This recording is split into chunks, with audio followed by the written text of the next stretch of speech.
하나님은 우리 일상의 자리에서 하나님을 아는 사람들과의 지속적인 만남을 하나님께서는 갖게 해 주십니다.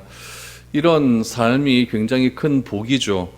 하나님을 모르는 사람들과의 만나는 삶 속에서 우리는 다른 가치관을 가진 사람들과 만나기 때문에 여러 가지 또 어려움이 있고 힘듦이 있을 수가 있지만, 하나님을 전하는 사람, 또 하나님을 예배하는 사람과의 만남 속에서 우리는 신앙이 더욱더 든든해질 수가 있고, 더 든든함 속에서 흔들리지 않는 그리스도인으로 성숙해져 갈 수가 있는 것입니다.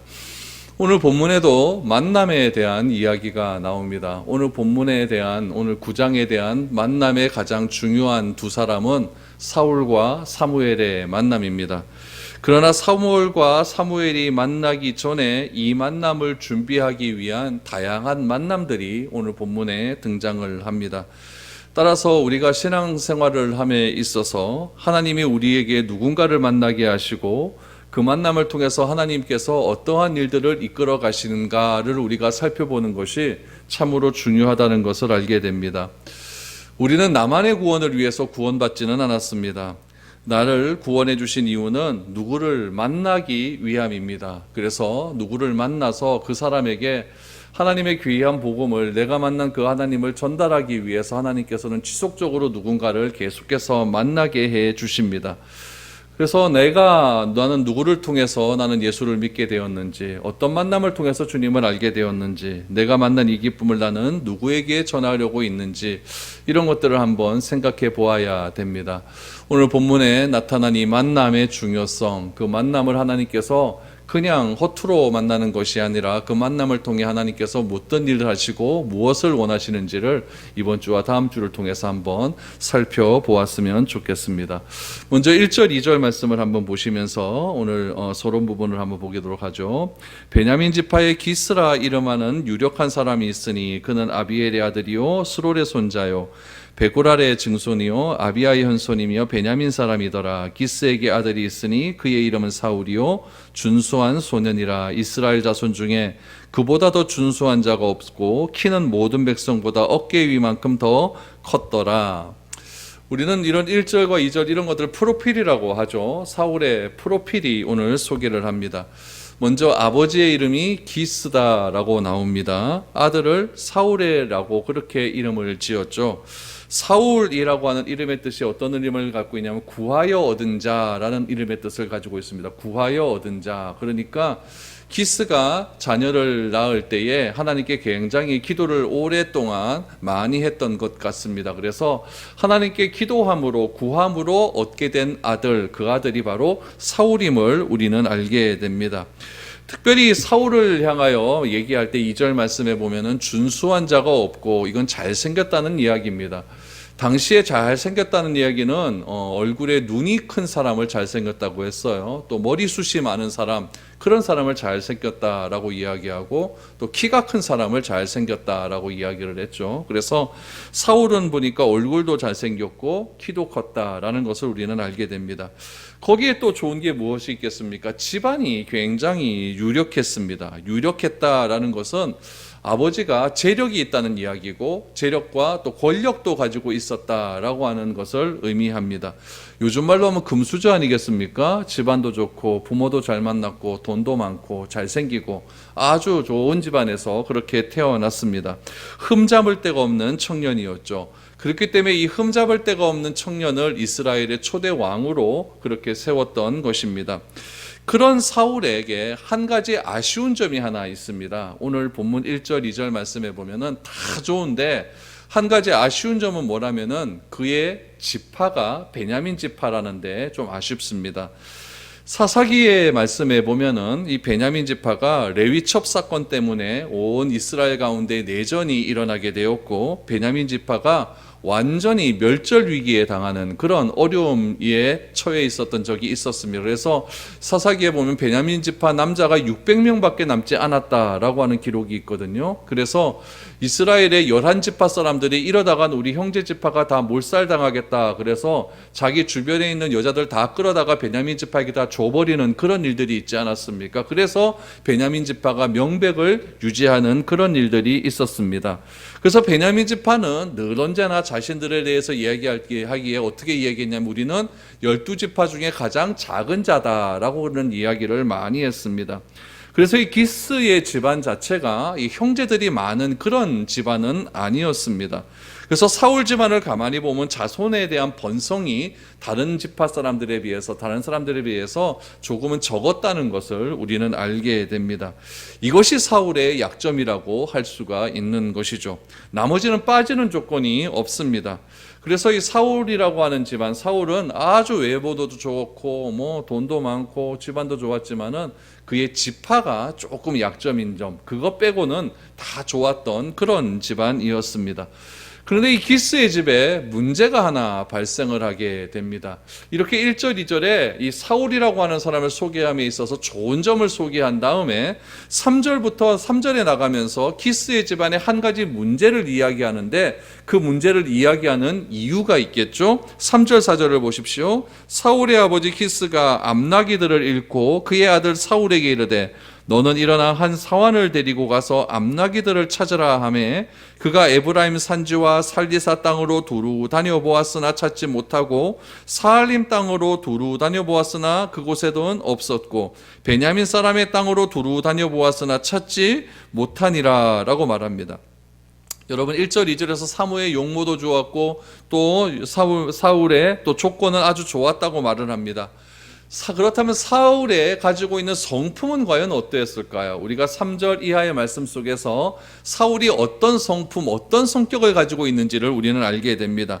사울의 성품을 우리는 어떠한 사건을 통해서 알게 되는데 그 사건이 무엇이냐면은 아버지 기스가 가지고 있는 암나기가 있었는데 그 암나기가 갑자기 사라진 일이 발생하게 됩니다.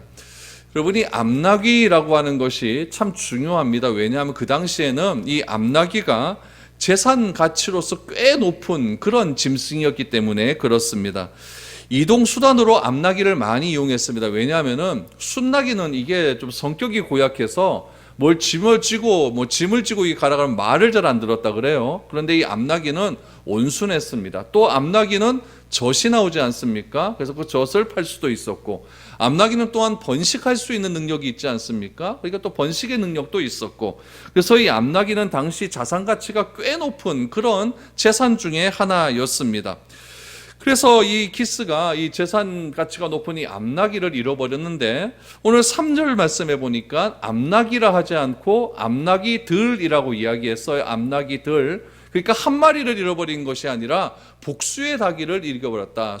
많은 수의 나귀를 잃어버렸다라는 것으로 보아서 여러 마리를 잃어버린 것 같습니다. 왜 잃어버렸을까요? 잘 모르겠습니다. 그러나 추측해 보면은 우리가 좀 망가졌던지 또 울타리를 쳐놨는데 그 울타리를 부수고 갔던지 어쨌든 간에 암나기를 보관하는 장소가 잘못됐던지 어떤 이유에 있었든지 이 암나기가 잃어버리는 그런 사건을 발생하게 된 것이죠. 그래서 이 기스가 재산상의 손해를 봤다라고 여러분들 생각하시면 좋습니다. 그래서 아버지 기스가 사울을 불러다가 좀 암나기들을 찾아와라 라고 이렇게 명령을 했습니다. 그런데 사울의 반응이 어떻느냐?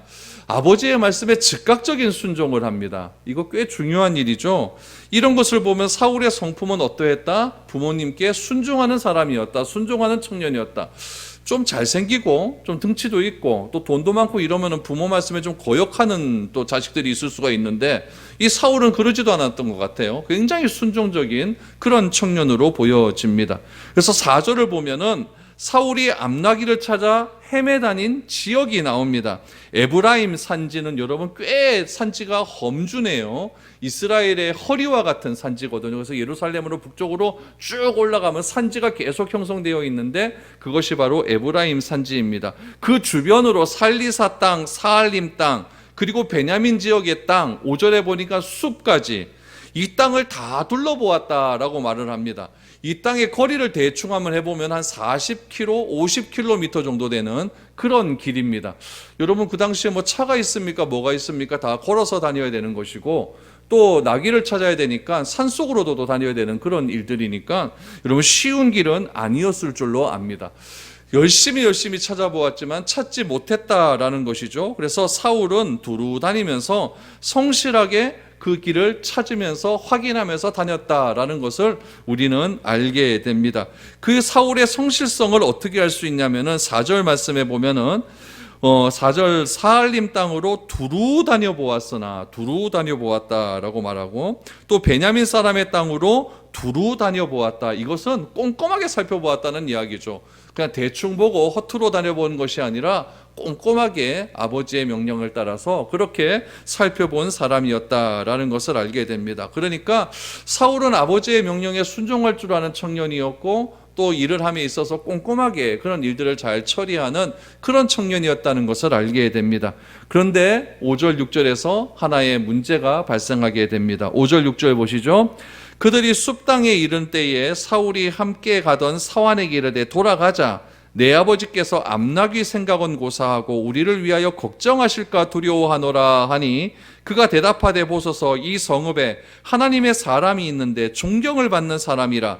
그가 말한 것은 다 반드시 다 응하나니 그리로 가사이다. 그가 혹 우리가 갈 길을 가르쳐 줄까 하나이다 하는지라 라고 말합니다. 여러분, 사울이 성실하게 찾으려고 노력을 했지만 찾지 못했습니다. 그러다가 숲이라고 하는 동네에 이르게 되었는데, 그때 이 숲이라고 하는 동네에 이르렀을 때 사울이 같이 간 종에게 뭐라고 이야기하냐면은 집으로 가자라고 말을 합니다. 집으로 가자라고 하는 이유를 대는데, 그 이유가 무엇이냐면은 아버지가 나기보다 자신들을 더 걱정하기 때문이다 라고 말을 합니다. 이것을로 보아서 사울은 또 어떤 사람이었느냐? 아버지의 마음을 아는 사람입니다. 일찍 철이 든 사람이죠.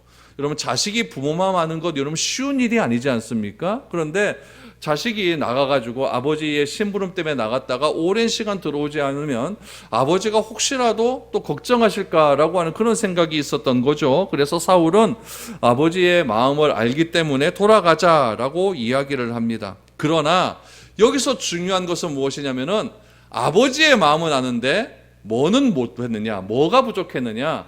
일을 마무리 짓는 일은 부족한 사람입니다.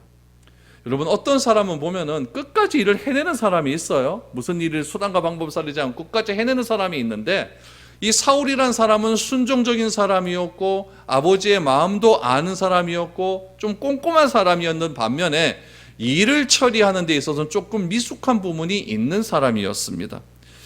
사울은 아버지가 준 명령을 다 완수하지 못했고, 그 명령을 다 해결하려고 하는, 또 끝까지 완수하려고 하는 그런 태도는 약한 사람이었다라는 것을 우리는 알게 됩니다.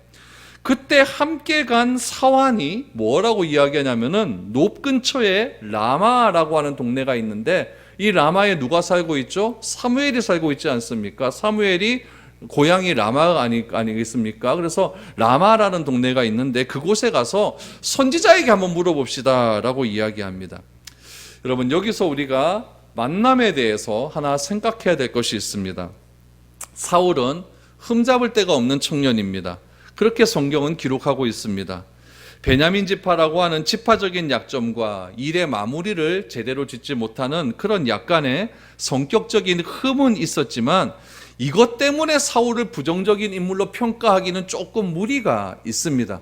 우리 주변에도 보면은 뭐 성격 좋고 뭐 사람 좋아하고 뭐 부모님께 순종하고 그러지만 일은 조금 못해도 그 사람 참 괜찮다 이렇게 말하는 사람이 많지 않습니까? 그러나 여기에 또 한 사람이 등장하는데 이름은 몰라요. 이름은 모르는데 사울의 사환이라고 알려진 종이 하나 나옵니다. 성경이 지금 누구와 누구를 대비하고 있냐면은 사울과 이름이 알려지지 않은 종을 대비하고 있습니다. 사환은 무엇이라고 이야기하냐? 사울이 나귀 찾는 것을 포기하고 돌아가자고 하는데 끝까지 한번 해봅시다 라고 하는 그런 의견을 제시합니다. 여러분, 이것은 굉장히 중요한 의미가 담겨져 있는 거예요. 종의 입장에서 보면 나귀는 자기 재산도 아닙니다. 사울의 입장에서 보면 그거는 아버지 재산이고, 아버지 재산은 곧 자기 재산이 될 수 있는 가능성이 많기 때문에 사울의 입장에서도 보면은 이거 암나귀 찾는 것을 포기하고 집으로 돌아가게 되면은 자기 재산에 손해를 입히게 되는 것이죠. 근데 이 종의 입장에서 보면은 나귀가 자기 재산도 아니고, 또 종의 입장에서 보면은 빨리 집에 들어가서 쉬는 게 좋죠. 여러분, 직장에 가서 누가 야근하라 그러면 좋아합니까? 요즘 일도 하라 그러면 좋아합니까? 요즘 시대에 그런 거 없지 않아요. 빨리 집에 들어가서 쉬고 싶고 그냥 일들 하고 싶고 그런 것이 다 종의 그런 습관들, 습성들 아니겠습니까? 근데 종이 어떻게 하느냐? 주인을 설득합니다. 이건 반대가 돼야 되는 거거든요. 주인이 종을 설득하고 같이 데려가려고 이렇게 해야 되는 것이지, 종이 주인을 설득하고 설득을 어떻게 하냐면은, 라마에 가면 선지자가 하나 있는데 선지자는 가면은 우리 갈 길을 알려줄 것입니다 라고 이야기합니다. 여러분, 이 말이 조금 중요해요. 알려준다라고 합니까? 알려줄 것입니다 라고 이야기합니까? 이거는 알려줄 것입니다. 여러분, 밑에 사람은 위에 사람한테 이야기할 때 정확하게 이야기해야 되거든요. 좀 가능성을 가지고 이야기하면 안 돼요. 이렇게 해야 됩니다 라고 이야기하는 것이 주인의 입장에서 훨씬 좋은 일이죠. 그러면 그 선택은 주인이 하는 일이고요. 그렇죠? 그런데 만약에 알려줄 것입니다 라고 얘기해서, 이거는 정확하게 이건 맞는 것도 아니지만은 알려줄 것입니다 라고 얘기했는데 갔더니 선지자가 없어요. 그때 전화도 없으니까 만날 수 있는 약속도 하는 것도 아니지 않습니까? 선지자도 없고 또 갔더니 선지자가 그걸 못 알려줘요. 이러면 그 책임은 다 누구한테 돌아가는 거예요? 다 종한테 돌아가는 것 아닙니까? 그러니까 종은 자기에게 피해가 올 수도 있다는 생각이 있어요. 그럼에도 불구하고 이 주인의 필요한 것이 무엇인지를 정확하게 꿰뚫어 아는 사람이 이 종이었다는 것을 우리는 기억을 해야 됩니다. 성경은 사울과 사무엘을 먼저 만나기 전에 누구와의 만남, 사울과 종과의 관계를 먼저 오늘 본문에서 드러내고 있습니다. 여러분, 종 만나는 게 뭐가 그렇게 중요합니까? 사울의 집안에 있어서 기스가 자기 암낙이 잃어버린 거 뭐 그렇게 중요합니까? 하나님의 구원하는 일에서 그것이 뭐가 그렇게 중요할까요? 그러나 성경은 암낙이 잃어버린 일을 기록하고 있습니다. 또 성경은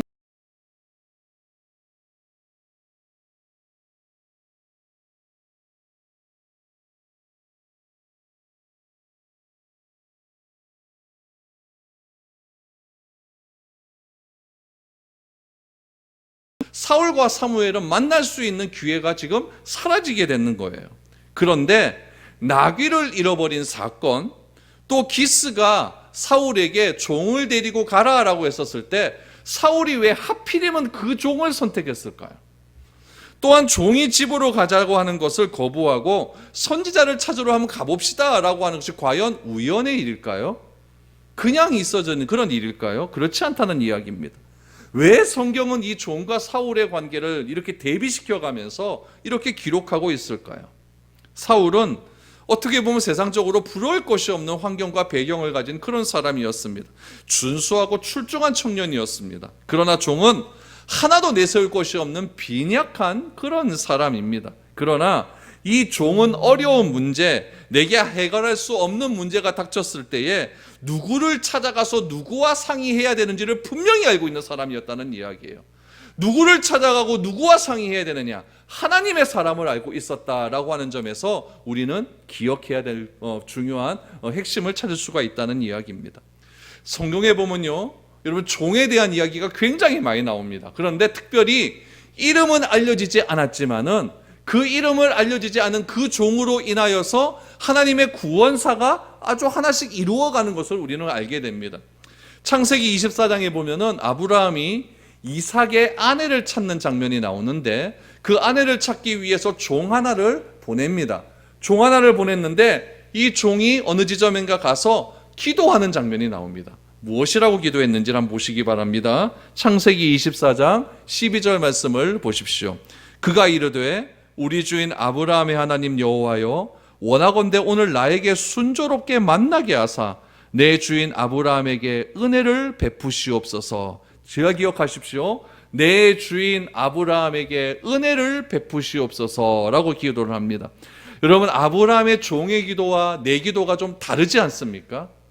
우리는 뭐라고 기도합니까? 내가 열심히 회사에서 일을 해서 하나님, 회사에서 인정받는 사람이 되게 하여 주옵소서, 이렇게 대다수 기도합니다. 근데 아브라함의 종은 어떻게 하느냐?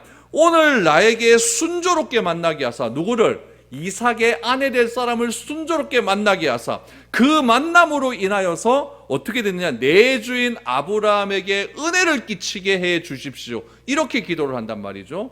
이 기도 이후에 이 종이 누구를 만나느냐? 이삭의 아내가 될 리브가를 만나게 됩니다.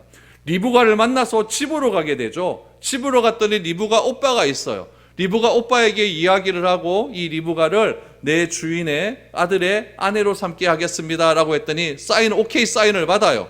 그리고 난 다음에 이 리브가의 오빠가 한참 좀 쉬다 가라 그랬어요. 근데 이 종은 어떻게 하느냐? 쉬지 않습니다. 하룻밤 딱 자고 그 다음날 곧바로 고향으로 내려갑니다. 여러분, 그거 한 며칠 더 쉰다고 그게 뭐가 의미가 있고 누가 뭐라 그럴 사람 있습니까? 그런데 이 아브라함의 종은 이 주인의 마음을 너무너무 잘 알고 있었다는 이야기죠. 또 한 사람의 종을 내가 소개할게요. 아람의 군대 장관이었던 나아만, 여러분 잘 알 것입니다. 나아만이 몹쓸병에 걸렸어요. 나병에 걸렸어요. 부정한 변이죠. 그런데 이 나아만이 나병을 고치는 과정을 여러분 세심하게 보셔야 됩니다. 이 과정도 어떻게 알게 되었느냐? 이 나아만의 아내에게 여종이 하나 있었는데 이 여종은 누구였냐면은 이스라엘을 침공했을 때 이스라엘에서 데리고 온 종이었습니다. 그런데 나아만의 아내가 자기네 남편이 나병이 걸린 걸로 인하여 굉장히 고통을 당하니까 이 어린 여종이 자기 주인에게 이야기하는 겁니다. 우리 고향에 가면은 선지자가 있는데 이 선지자에 가면 병이 반드시 낫습니다 라고 이야기를 하는 거죠. 열왕기하 5장 2절 3절 말씀을 보시죠. 전에 아람 사람이 떼를 지어 나가서 이스라엘 땅에서 어린 소녀 하나를 사로잡음에 그가 나아만의 아내에게 수종들더니 그의 여주인에게 이르되 우리 주인이 사마리아에 계신 선지자 앞에 계셨으면 좋겠나이다. 그가 그 나병을 고치리이다 하는지라 라고 말을 합니다. 나아만은 선지자에 대한 소식을 모릅니다. 그러나 이 어린 여종이 이 선지자에 대한 소식을 전했다는 이야기죠. 이 어린 여종은 자신이 모시고 있는 주인의 걱정이 무엇인지를 알고 있었던 그런 사람입니다. 그래서 여종은 자신의 주인에게 엘리사를 소개를 하죠. 그런데 어찌어찌 해가지고 이 나아만이 엘리사를 만날 수 있는 기회를 얻게 됩니다. 나아만이 자기의 나라의 아람의 왕에게 이야기해서 왕이 그래갖고 사신을 보내고 편지를 보내가지고 결국에는 엘리사를 만날 수 있게 해주는 거죠. 그래서 나아만이 자기의 모든 재산과 군대를 버리고 엘리사 집에 갔더니 엘리사가 의전을 제대로 안 하는 거죠. 자기가 나와서 나아만에게 엎드려야 되는데 엘리사는 나오지도 않고 종이 나오더니 하는 얘기가 뭐냐면은 요단강 물에 가서 7번 씻으라 라고 이야기합니다. 그때 나아만이 노발대발을 하죠. 우리나라에는 강이 없느냐라고 말해서 노발대발합니다. 집으로 가자라고 했을 때 나아만의 종들이 그것을 말립니다.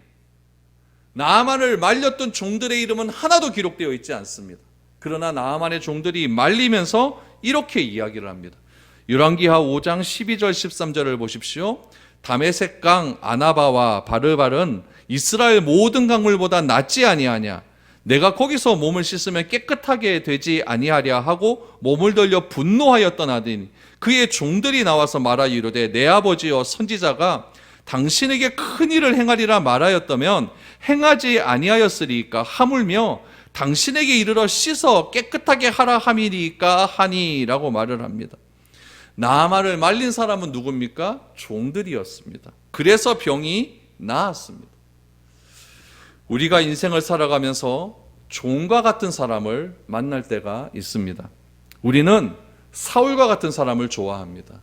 우리는 나아만과 같은 사람을 좋아합니다. 그래서 사울과 같은 사람, 나아만 같은 사람을 만나서 그 사람과 사진 하나 찍어가지고 인스타에 또 페이스북에 인터넷에 올려서 내가 이 정도 되는 사람이다 라고 뽐내기를 굉장히 좋아하는 습성을 가지고 있습니다.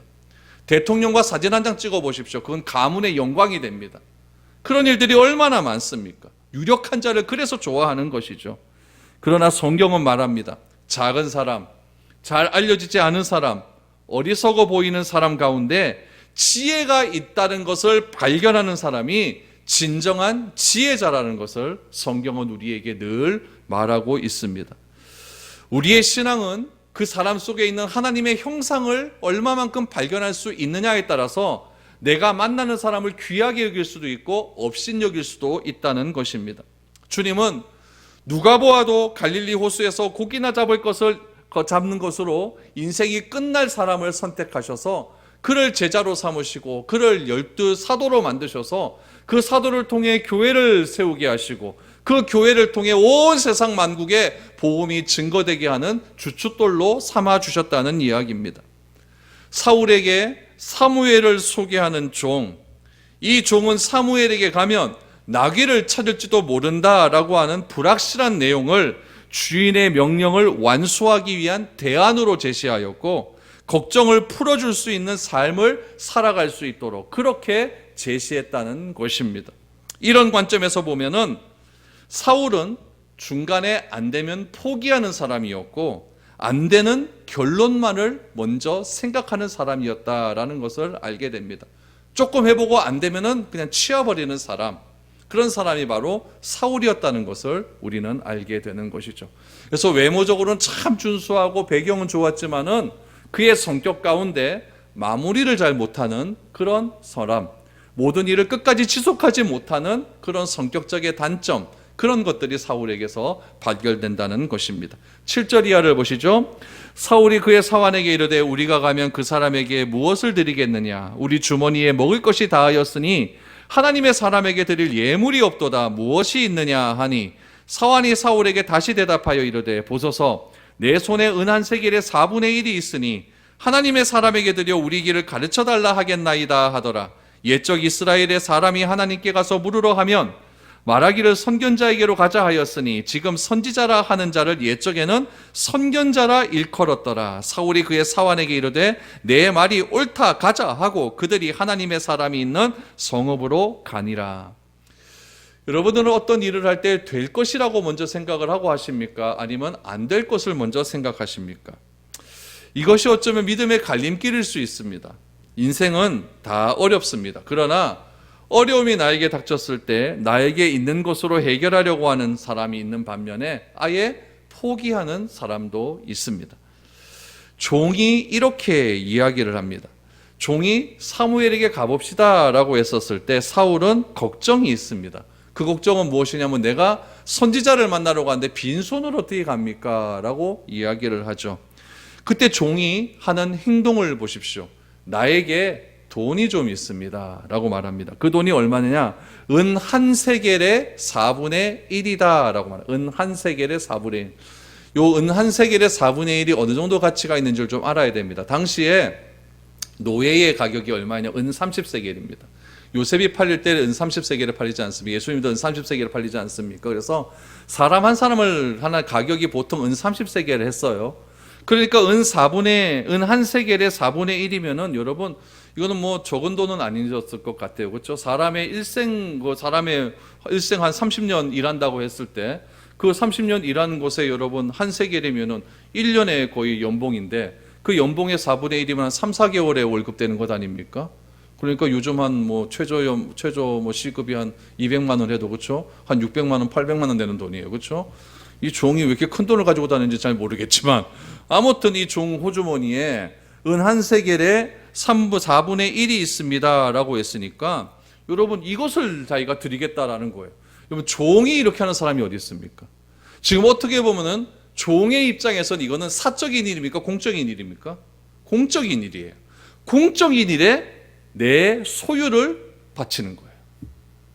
어떤 사람은 보면요 진짜 쪼잔한 사람들이 있어요. 뭐 별거 안 되는 돈 그거 뭐 안 쓰려고 막 경비 처리한다 그러고 막 이래가지고 굉장히 막 그냥 뭐 별 뭐 없다 그러는 사람들이 있는데 이 사람은 여러분 그렇지 않았던 것 같아요. 종과 사울의 관계는 지금 상하 관계 아닙니까? 사장님과 이 직원 관계예요. 사울은 아버지도 잘 만났지만 또 하나의 복은 뭐냐면 종도 잘 만났다라고 하는 이런 복이 있어요. 어떻게 내 돈을 내놓아서 주인을 도와줍니까? 이건 거꾸로 되는 게 맞죠. 주인이 종 도와주는 게 맞죠. 그런데 종이 자기의 한 3개월치 되는 4개월치 되는 돈을 내놓으면서 이 돈으로 가면 됩니다 라고 이렇게 이야기를 합니다. 공적인 일을 내 일로 생각하는 겁니다. 종은 자신보다 주인이 더 중요하다는 것을 삶으로 보여주었다라는 이야기죠. 여러분 이거는 굉장히 우리에게 중요한 의미를 줍니다. 우리는 무엇으로 구원을 받았냐면은 하나님의 은혜로 구원을 받았습니다. 구원은 여러분 내 힘으로 받은 것이 아니라 하나님께서 전적으로 나에게 주신 은혜를 통해서 구원을 받습니다. 이것이 믿어지면 내 삶의 변화가 일어나기 시작하죠. 그 변화의 가장 큰 핵심은 무엇이냐면은 나보다 상대가 더 중요하다는 것을 인정하게 됩니다. 하나님은 우리를 구원받은 사람에게 제일 먼저 하신 일이 무엇이냐면 구원을 받은 자는 너희는 무엇을 해야 되느냐? 하나님을 사랑해라. 그 하나님을 사랑하되 어떻게 사랑하느냐? 내 마음과 목숨과 뜻을 다하여 사랑해라 라고 말을 합니다. 두 번째로 사랑의 대상을 누구로 말을 하냐면은 나 자신을 사랑하라 라고 말하는 것이 아니라 이웃을 사랑해라 라고 말을 합니다. 이웃을 사랑할 때는 어떻게 사랑하느냐? 나 자신을 사랑한 것만큼 사랑해라 라고 말합니다. 그러니까 나 자신을 사랑하는 기준이 어떻게 나타나냐면은 이웃을 사랑하는 기준의 그 가치로 나타나는 거예요. 나를 사랑하는 만큼 이웃을 존중해 줘야 되는 거예요. 내가 귀하다면은 내가 이만큼 귀하다면은 이웃도 그만큼 귀한 것으로 여겨줘야 되는 거예요.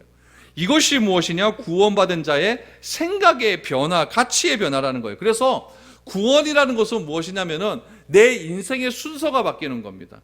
구원받기 전에는 내가 제일 중요했지만 이제 구원받은 이후로는 주님이 중요하고 이웃이 중요하게 되는 거예요. 나는 어디에 뭐가 중요하느냐? 이웃을 중요하게 여기고 이웃을 사랑하기 위한 기준으로 내가 중요한 거예요. 그렇게 순서가 바뀌게 되는 것이죠. 그래서 구원을 받게 되면 내 생각에서 이제는 하나님 생각으로 변화가 된다는 이야기입니다. 내 책임을 잘 인정하지 않으려고 하잖아요. 내 잘못을 잘 인정하지 않으려고 하잖아요. 왜 그렇습니까? 누군가에게 책임을 전가하는 이유는 내가 더 그 사람보다 중요하기 때문에 그런 것입니다. 그러나 여러분 구원받게 되면 이 순서가 바뀌게 되는 거예요. 아담은 뭐라고 이야기합니까? 하나님이 내게 주셔서 같이 살게 한 이 여자 때문에 내가 이렇게 먹었나이다 라고 책임을 전가하는 것. 이것은 아내보다 내가 더 중요하다라고 하는 그런 변명일 뿐이었던 것이죠. 그러므로 죄란 내가 더 중요하다라고 하는 태도입니다. 이 종은요 자신보다 주인을 더 귀하게 여겼습니다. 이 종은 자신보다 이 주인의 일이 더 귀한 것으로 여겼습니다. 그래서 이 문제를 해결하기 위해서는 어떻게 해야 되는가? 하나님의 사람을 이 주인에게 소개시켜 주어야겠다라고 결론을 지었던 것입니다. 여러분, 우리는 어떤 삶을 살아야 할까요? 내가 구원을 받았다면 우리 주위를 한번 돌아볼 수 있기를 바랍니다. 한 부자 청년이 죽게 나와서 예수님, 내가 어떻게 해야 구원을 받겠습니까? 나는 어려서부터 하나님을 잘 믿었고 율법을 준수하며 그렇게 살았습니다 라고 말을 했습니다. 그랬더니 예수님께서 하시는 말씀이 네가 가지고 있는 것을 다 팔아 이웃에게 나누어 주고 하나님을 사랑하고 이웃을 내 자신과 같이 사랑하라 라고 하는 그 명령 앞에 이 부자 청년 근심하며 돌아갔다라고 말을 합니다. 성경은 우리에게 항상 우선순위의 문제를 먼저 말하고 있습니다. 그러므로 구원은 나의 순서가 바뀌어지는 것입니다. 오늘 본문 말씀을 통해서 하나님은 사울과 사무엘을 먼저 만나기 전에 오늘 종과의 만남을 통하여서 무엇이 우선되어야 되는가, 사무엘을 만나기 전에 어떤 일이 있었는가를 이 종과 사울을 대비시켜 말을 합니다. 계속해서 받아보면은 이 사울은 그 종과 같이 가다가 이제 사무엘의 집 앞에서 어떤 여인들도 만납니다. 그 여인과의 만남, 그리고 사무엘과의 만남, 그 만남 속에서 사울은 이스라엘의 왕으로 등극하게 됩니다.